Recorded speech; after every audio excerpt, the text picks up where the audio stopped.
সেন নদীর দূষণে টানা দ্বিতীয় দিনের মতো বাতিল হয়েছে ট্রায়াথলনে অ্যাথলেটদের অনুশীলন। গতকালের পর আজও পানিতে নামতে পারবেন না তারা। শেষ পর্যন্ত পরিস্থিতির উন্নতি না হলে সাঁতার বাদ দিয়ে ডুয়াথলনে রূপ দেওয়া হতে পারে এই ইভেন্টকে। নদীতে সাঁতার কেটে নিরাপদ প্রমাণের চ্যালেঞ্জে নেমেছিলেন প্যারিসের মেয়র। 10 দিন পর সেই সেন নদীর পানির বিষাক্ততায় বাতিল অ্যাথলেটদের অনুশীলন। মঙ্গলবার থেকে এখানেই হওয়ার কথা ট্রায়াথলনের সাঁতার পর্ব। রোববারের পর বাতিল হয়েছে সোমবারের অনুশীলনও। অনেকটা মূল ভেন্যুর প্রস্তুতি ছাড়াই নামতে হবে অ্যাথলেটদের।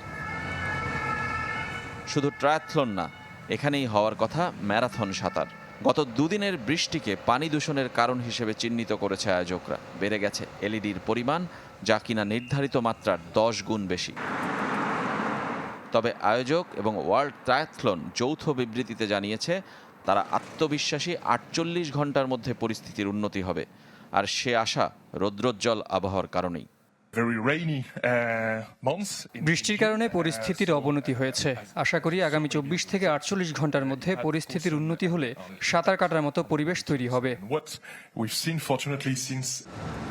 যদি তাতেও পরিস্থিতির বদল না হয়, তাহলে ম্যারাথন সুইমিং পিছিয়ে দেয়া হতে পারে কয়েকদিন, অথবা ট্রায়াথলন সরিয়ে নেওয়া হবে মার্নে নদীতে, যার অবস্থান প্যারিসের পূর্ব প্রান্তে। এমনকি ভাবা হচ্ছে ডুয়াথলনের কথাও।